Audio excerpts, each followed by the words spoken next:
Oh, hello, hello, and welcome back. I am Alora Chestikoff from Firebird Summit. What's up, everybody? I'm Lawrence Henderson from Boss LLC. It is amazing and great and always a pleasure to be back with you, Alora. And you as well, Lawrence. We have not had an episode of Grow or Die in a little while, so I'm glad to get the chance to get back to it. Mm-hmm. So, alrighty, we are heading into summer. It's kind of a nice, getting out and refreshing kind of time. And one of the things that I see a lot in myself, if not other people, is kind of shaking off the winter cobwebs and getting out, and you start feeling the joints creak and crack and move, and you're like, wow, when did I fit into these shorts last summer, and now they don't anymore. And it's funny because I think, a lot of us kind of go through that to some extent, many years after a couple years of COVID. I think a lot of us have a more extreme version, but there's also kind of like that just time when you start waking up and you realize, oh, I can't really see across the room anymore without my glasses, and it's really kind of that like midlife thing. And, you and I have had a lot of different conversations over the past couple of years about things that change and things that don't change, and how your priorities change and values and all of those things. And I really kind of want to come back to that. So I just finished reading Arthur Brooks's new book, Strengths to Strength, and it's a great book, and I highly recommend it, as well as his series in the Atlantic Monthly about building a happy life. But what I really want to talk about, that was very much the heart of his book, is that there is a normal change in our bodies, and we think about it, I think, frequently in terms of just pure physicality, right? We know that as we get older, especially if we don't do as much physical exercise or labor, we have, some degradation of muscle mass, and we're not, and bone density and things like that. Eyesight's like my big painful one, that the older I get, worse my eyesight gets. And it shocks me sometimes how bad I feel like it is. But a big part of what he's talking about is that I think we have historically underestimated that there's actually a cognitive part of that as well.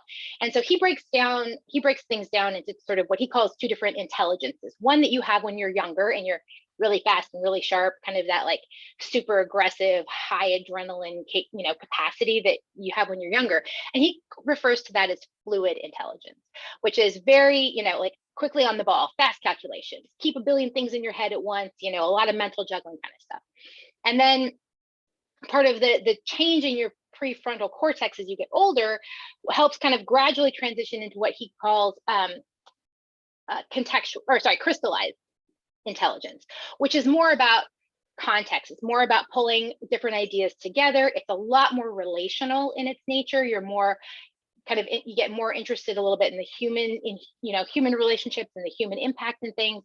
And it's funny because as I was going through the book, I kept thinking, this is so clear why so many people go into coaching as kind of that second career, right? When we were in our coaching training, most of us were our age.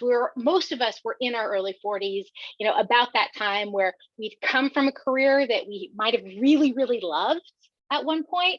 We kind of just hit the point where kind of wasn't doing it for us as much anymore, maybe, or we didn't necessarily feel like we could always compete, right? Because in a lot of those, when you have like that sort of brute force competition, there's always a new 24-year-old coming up behind you who's like ready to go, and they're ready to work 80 hours a week. And as you get older, you're like, yeah, not so much for that whole 80-hour thing anymore.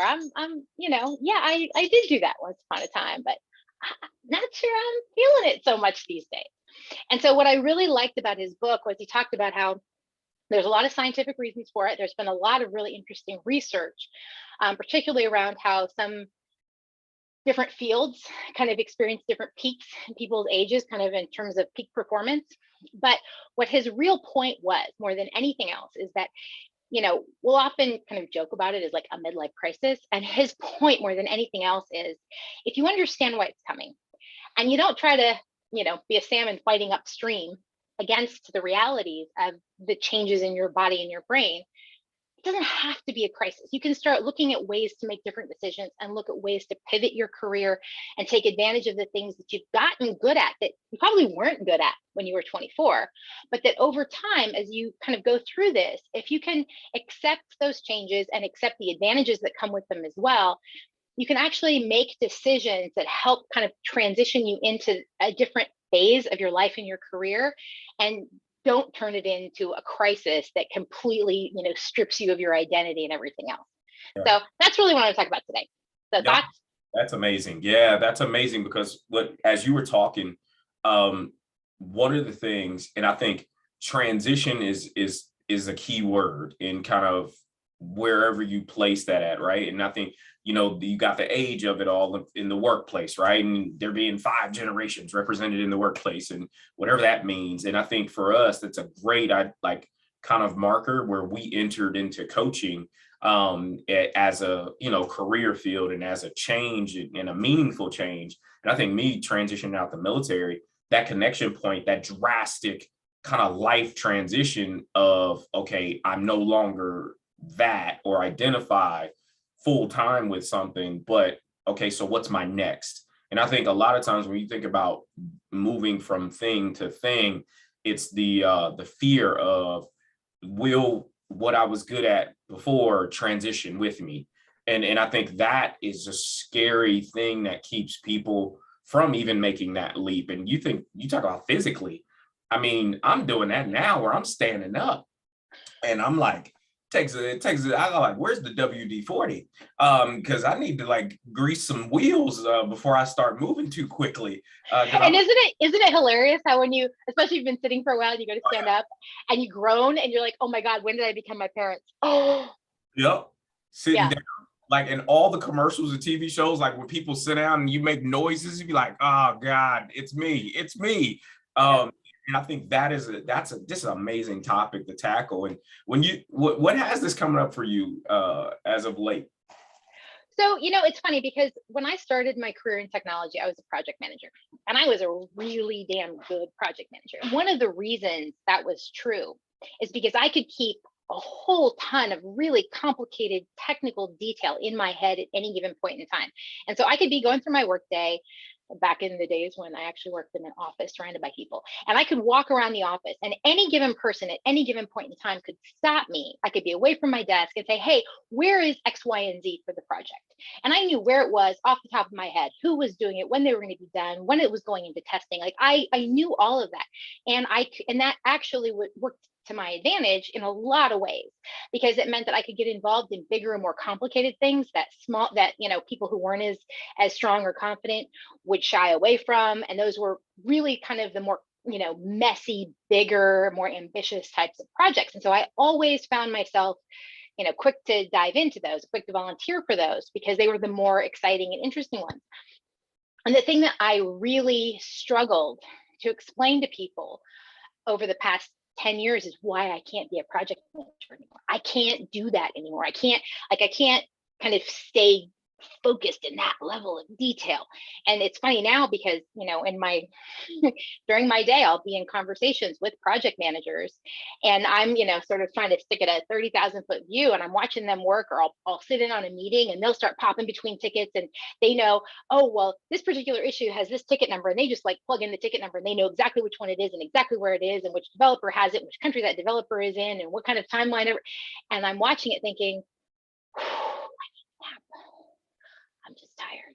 And it was I was really struggling to kind of explain why something I used to be so good at is now so difficult for me. And so actually this book made me feel a ton better, because again, like the physical stuff, I think we all fully appreciate, right? We all know that a professional athlete, if they're lucky, has like maybe 5 good years. Like the great ones can go longer, but overall the average is super, super short, because we don't expect our bodies to, stay at the peak performance that you can get as a 20-year-old, right? If you're 20 years old and you are practicing every day and you've got coaches and you've been on it since you were, 8 years old, like you're going to be in top form. And we expect that.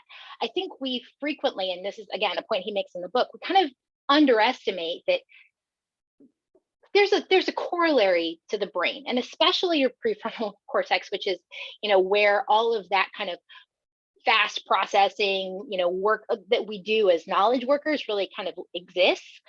And the idea that there is a decline in the performance there It's totally normal for age, according to the research he cited in the book. It's depending on, kind of what you do in your field and things. It basically averages from the decline kind of starts anywhere from your late 30s to your early 50s. So basically, your 40s just where you're going to feel it, and that's normal, and it's not. And so part of what his point in the book, and one of the things he really spent a lot of time on, was that if you identified as a successful high performer when you were younger, and you start going through that decline, and you're still very attached to that identity as a high performer in that field, all you're going to find yourself on a hamster wheel, because you just have to work harder and harder and harder to keep up with where you were. While again, you get 25-year-olds coming on board who are doing it effortlessly, and they also have the physical stamina of being 25 and having no problem working 20-hour days. Yeah.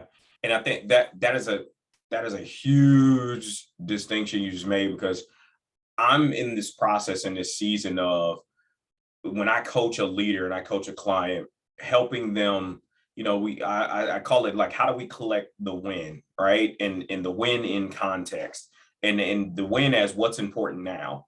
And in the way you just frame that, and again, I think there becomes a need to redefine and put into context and really become realistic with where you are, so that you could begin to reframe what winning in this season of life looks like for you.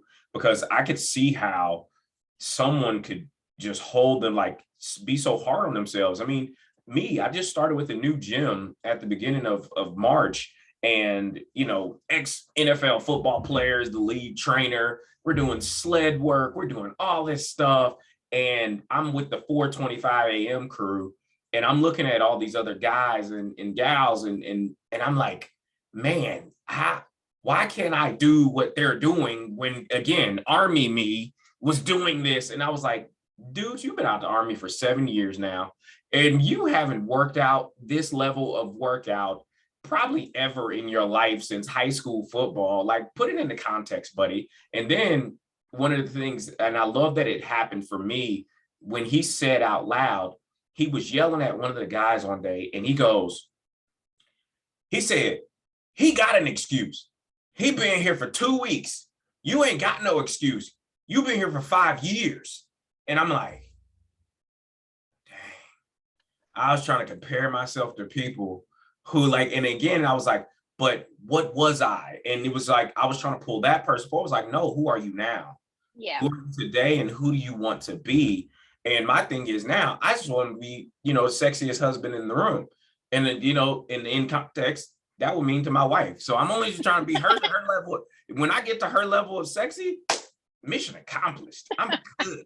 Well, and you know what? Actually, that gets us to the other really big thing in his book. And he cites the Lifetime Harvard study for happiness and things like that. But a big part of his point too is, a lot of high performers, who he refers to as strivers, who in their early parts of their career just hit it hard, and they were all about it. They identified as their career. They prioritized their career. They probably sacrificed a lot of relationships to make their career. And then they hit this midlife point, and they're like, oh crap, now what? I can't keep that pace anymore. The next generation's on board, and they're starting to eclipse me.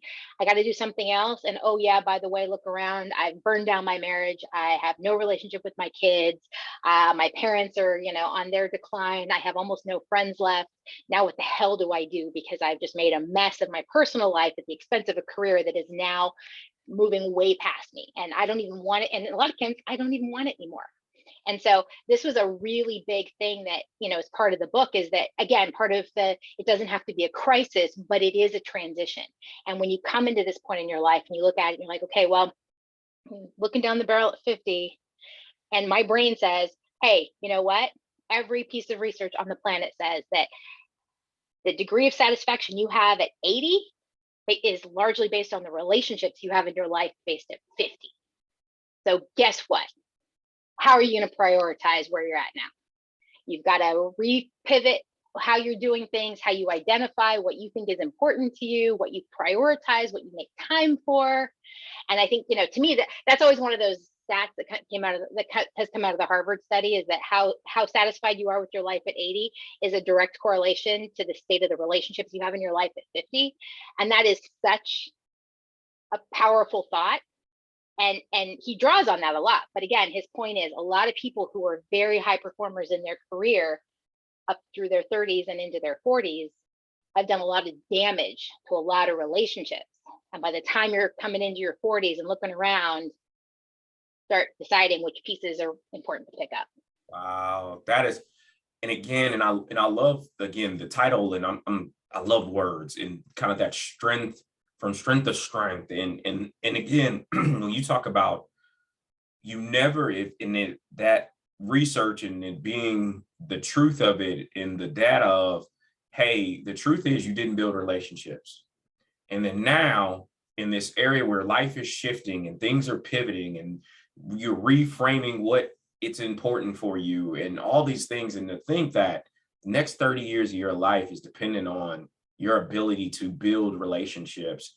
And one thing that we talk about, and a lot of times with coaching clients, is that ability to even understand what your stuff is so you can connect with others. Like, how do you connect? And I think for a lot of people, by the time they get to this point of that late 30s to 50, it's like you said, the old school model was put your head down, grind, work hard.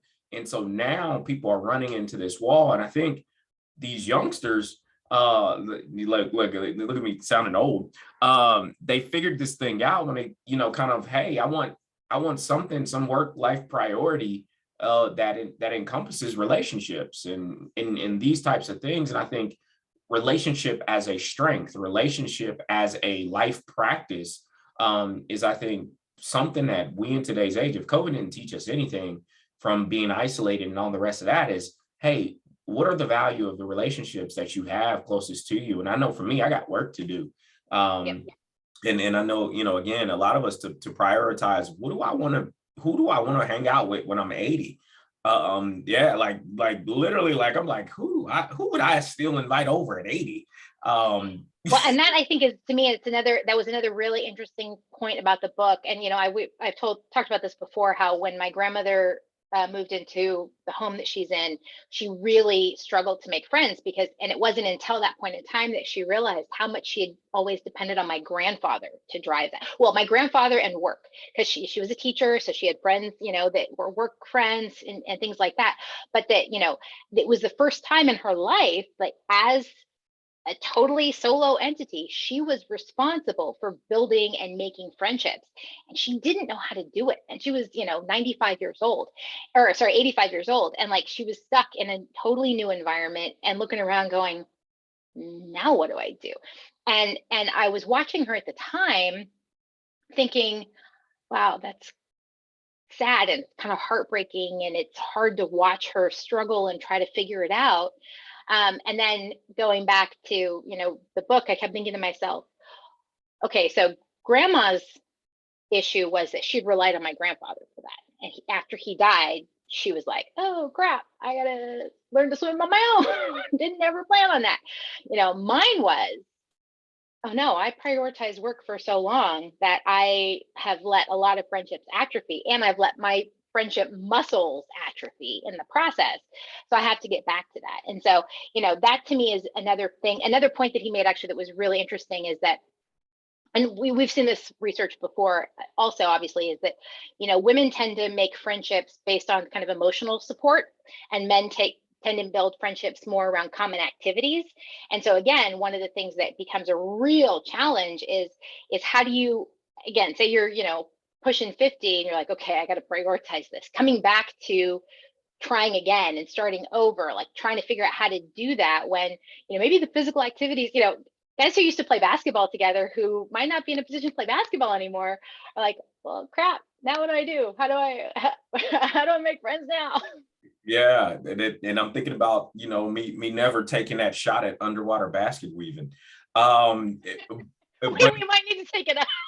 Right, just to find some new friends and commonality. But I think that really speaks to why I so love coaching as a community, because again, that alignment, not only in activity but in purpose, and work and all the rest of those things. And I think those are the relationships, if you call it low-hanging fruit, to where to start, right? To find those commonalities so that, you're not trying to over-engineer a conversation or pull something out of the air to try and connect, but really have those kind of communities of practice that you can really engage with folks in a meaningful way. And I think for me, what's really important in this season of life is that ability to do this banter with other people is extremely important for me. And not anybody who is trying to land the biggest point, but us just have really good dialogue with each other, to where I'm not looking at my watch after 5 minutes of a conversation and be like, all right, we maxed that topic out. Okay, anybody want a drink? And kind of going from there. But we can really hold that attention, which is extremely important for me, just being able to banter. And that's been from childhood. And now, like, you pulling this topic in, like, I never realized how important that was for me, to be able to do this banter with folks, meaningful banter, not just talking for the sake of talking. Like, I hate sports talk. I love sports, but I hate sports talk. I can't stand it. Like, I'm the dude that goes mute when everybody starts talking sports and athletes. Like, I'm just like, here we go. Wow. No, that's actually, I think, a really interesting point, right? Because that, and back to the sort of common relationship dynamics, right? Because how many guys like get together and they'll talk about sports, because even if they can't necessarily play together, or the actual like activity itself might be, they might be past the point of doing that. So then I feel like that conversation about it can serve as kind of a substitute, which I think is probably something that I hadn't thought about until you just mentioned that. And I think that goes into even the work that we do, right? Because I can remember, my dad, before he passed, like, all of his friends that I knew were all educators and coaches, and so much of a person's life was where they worked, in those relationships, where when I got into work after the military, I was like, what do you mean people aren't friends at work?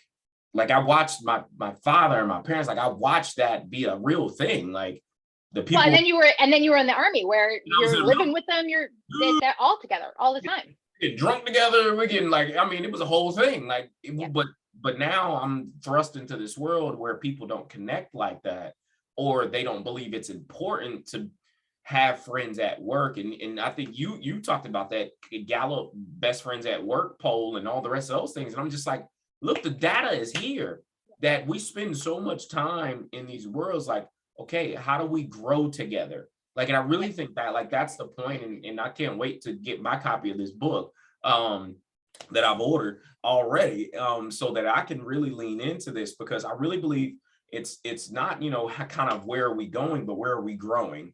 And I think that those connections along that journey, though, like, that's what grows the roots of relationship and connection, is, can I grow with you? And again, not everybody's going to be your cup of tea, and they not, nor should they be. But it's like you said, finding those meaningful relationships that when we're 80 and we're like, we can't go to the gym anymore, but we can walk around the neighborhood. Who's that? Right? And we could stroll around the neighborhood with.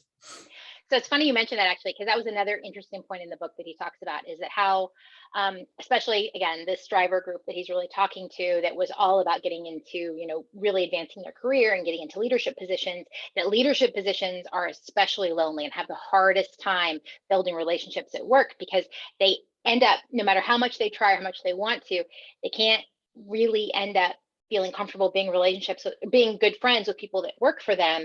And so if they don't have a peer group, and I remember thinking back to myself that, I had two completely different experiences, right? One where I was the COO of a company and I was unbelievably lonely, and it's because I didn't have a peer group at all. And then I was a vice president at a much bigger company, but my cohort, I was one of 4 VPs in my division, and we made it was the best experience, even though technically, like, I'd always wanted that COO job. Like, that was the title I thought I wanted. That was the goal I was going after. And later, VP, and depending on how you want to look at it, is, not as elevated a role, but it didn't matter because there I had a peer group that we were really good friends. I had a fantastically good friend that, we hung out all the time. We traveled together, we worked together, we had so much fun. And like, for me to experience something so drastically different was a really clear example of what he was talking about. How, there's so many places where, again, if you sacrifice your personal life for work, you can really find yourself in positions where you're surrounded by people that you might like them a lot, and they might even like you. But when you have a really complicated, especially if you're in a very political environment, but you have a problematic power dynamic in your basic relationship, it can absolutely stand in the way of you really becoming true friends outside of a work context. And yes, it can still be incredibly valuable and meaningful for you to have that relationship at work. But then the question is, okay, you both leave that job and you go someplace else. How much of that can last and actually become, a long-term friendship beyond that point? And so that was a really, really interesting thing. And I kept thinking about you coaching leaders and stuff when I was reading that part, and really identifying with the dichotomy he was illustrating. Yeah. And man, that 100% makes sense of why these like I've been getting pinged a lot lately about mastermind groups for leaders who are not in the same organization. And it's to build these communities of practice with like just a community of leadership. And the more research that I get into as it pertains to how leadership is viewed in the grand scheme of things, it's evolving. And one of the biggest things that I'm seeing now is leaders who have the ability to do what we're talking about is flex and transition and be what moments need them to be, where before it was, hey, what leadership framework are you a disciple of, and all the rest of these things. And it's just like, guess what? That used to be a thing.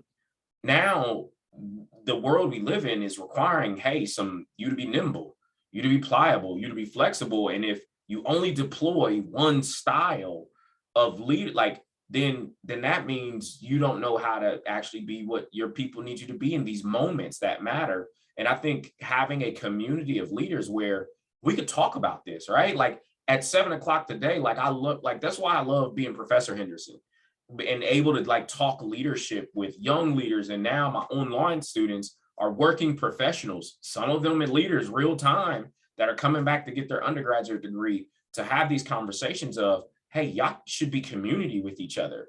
Because just what you said, if I don't have a network to be able to unleash these things on, then you're stuck in that bubble of, I'm trying to figure this thing out by myself, which can be this kind of inherent lonely kind of cage of things. And nobody knows the trouble I see. And I'm like, no, get off of that loop, get off of that wheel, so that you can intentionally create community. And so when you think about just how do people not only shake themselves loose to be like, okay, I need to find, like, look, phone a friend, find a friend. How are you like now looking at ways for you personally to develop these communities for yourself? So it's been interesting. So I've always been, we moved back to my hometown last summer, and the best part about it for me outside of my family has been my friends. And so my friends here are mostly from my first job, which to me is like the boot camp experience. It was kind of the college experience that my normal college thing didn't really give me. It was a group of people who, at the time, we were part of a startup. We survived the bubble burst back in 2000 that none of today's youngins are old enough to remember. But we were a group of people who at the time were all like the same level. We were all peers, and we weren't necessarily all in the same department or had the same job, but we were all part of this like early group at this particular startup. And since then, we've all gone in different directions, but we've stayed friends. And I've always found it very interesting that that group from that particular time and place, even though we all kind of scattered to the wind, still managed to stay friends. And one of the things I liked about this book was it kind of helped me understand that, because in subsequent roles, I did find myself being the boss, or being, where it was harder to build those relationships with my team as the boss.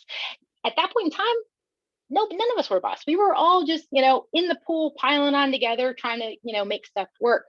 And so the fact that those friendships have held together is interesting to me. And this book kind of gave me a new light to cast on why that was. And so some of that was extremely interesting. So when you asked me that question, one of the things that I've been doing more, partially because I'm home and around these people that I haven't lived near in almost 20 years, is kind of going back to people who knew me before, right? I think there's, and sometimes family can do it. Sometimes it's old friends, and sometimes that can be awkward, because if you haven't spoken to someone in a while, it's like, where are you coming from? Like, I haven't talked to you in 15 years. But I think there's sometimes some really interesting value in going back to someone who never once looked at you like the boss, never once, saw you in that way. They had, the version of you from however long ago in their head. And it kind of strips you of a lot of the stuff that you've been worried about building up or accumulating in the meantime. And it doesn't always work, because there's some things about, where you were back then that you left behind for a reason, and you don't have any intention of resurrecting. But sometimes it can be really interesting to kind of strip away some of the context that we've kind of accumulated as we've moved along, by going back to someone who knew us a long time ago. So that's pretty cool, because I was thinking about baby Lieutenant me, and I was thinking about all the cool guys and gals that I met as Lieutenant Henderson. And we did, like, it was like this conglomerate of little young, impressionable, little crazy Army officers. And now, and thinking about, I had that in two phases. I had going into the military, but then when I transitioned out in 2015, in this kind of new core group of folks who were individual contributors with me, at the various organizations that I started my career off on. And now, like, you had me thinking about, like, all of those people, like, that I used to go to lunch with, that I just used to hang out with. And like you said, it was the need to put on, or to kind of, frame, because I'm like trying to impress somebody. It was like that totally was stripped from our conversations, and we were getting to the real things fast, and just pulling those relationships forward, or at least, reaching out just to say, what's up? Is man, that's the sauce right there. Being conscious about and being intentional about, how do we build relationship as a strength? How do we build community as an intentional practice? Man, it sounds really familiar to, like, some the way we used to build communities and neighborhoods, kind of coming up, and it's just getting back to the basics of it all, getting back to the humanity of it all. Well, and I think that was, so it's funny. So this last weekend is Memorial Day weekend. There's a big music festival in Napa called Bottle Rock every Memorial Day weekend. I spent Sunday flanked by two people that I have been friends with since that job back in 2000.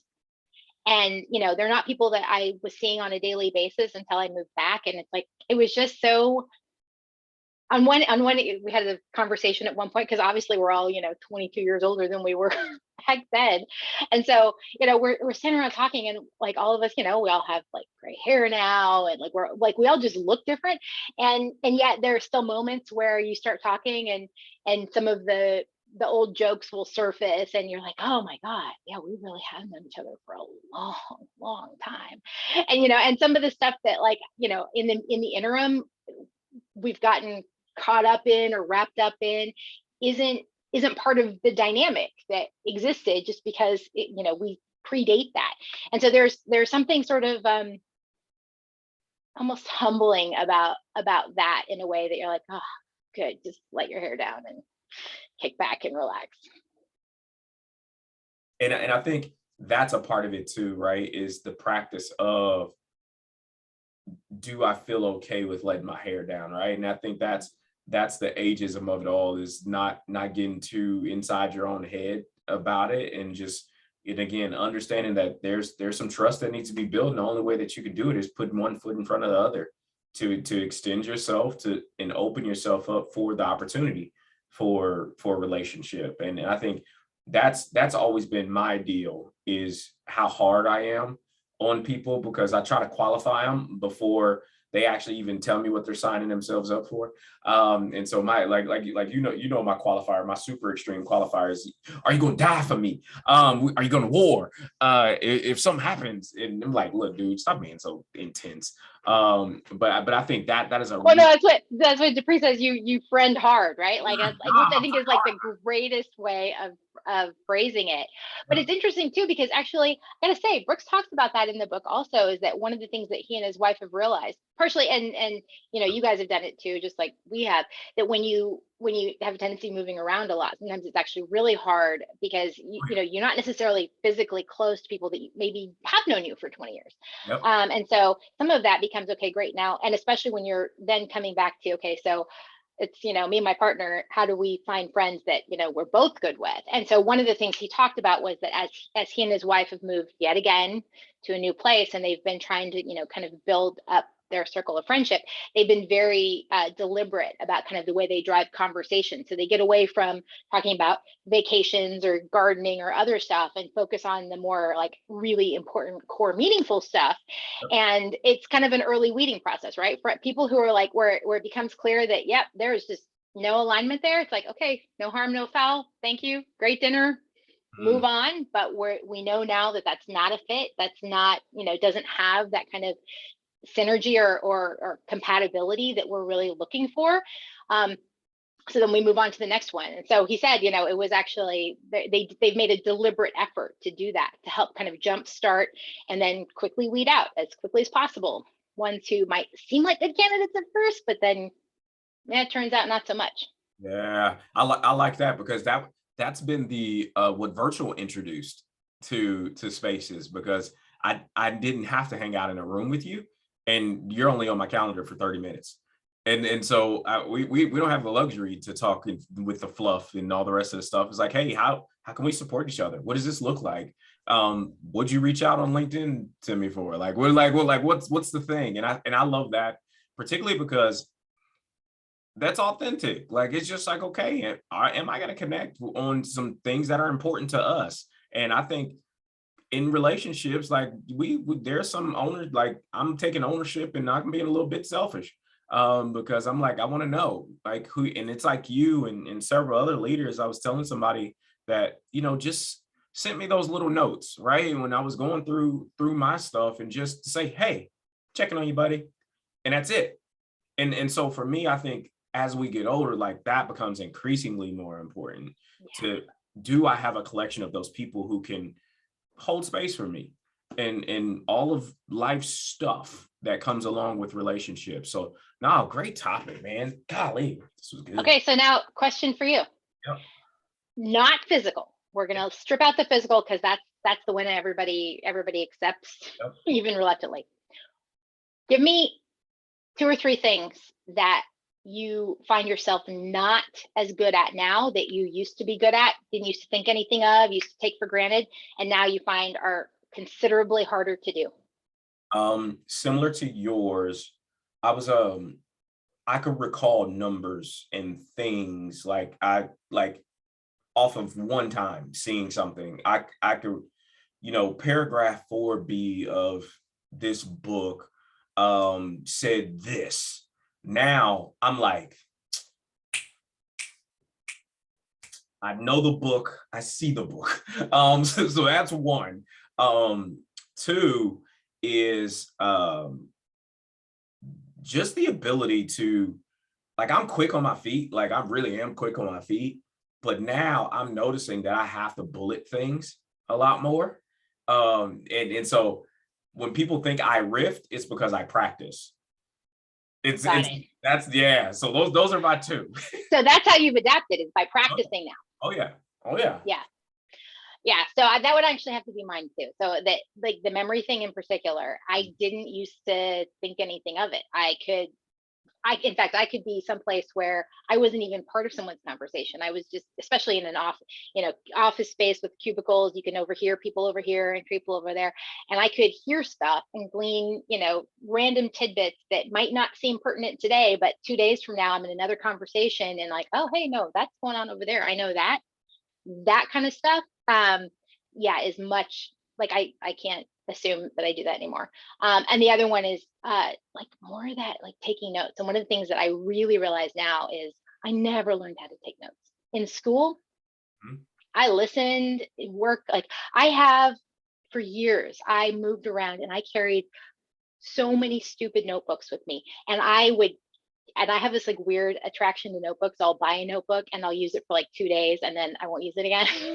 So I used to lug around with me from house to house to house to house, all of these notebooks where I would use it. You could go back and you could look at it. And I was good about dating them. So at least I could tell when I was doing it, but I'd get like a spurt of like 1 week and then like nothing. And then like 3 years later, you'd see another spurt of like 1 week and then like, nothing for another year and a half. And I never got good at taking notes because I didn't need to be. And now I am paying that price so terribly because I can't keep that stuff in my head the way that I did. I can't have like the instant recall of, oh, so-and-so said this, or this happened on this day at this time.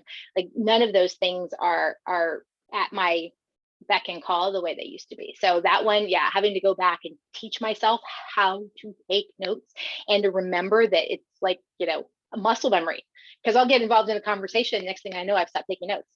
And then the conversation ends and I'm like,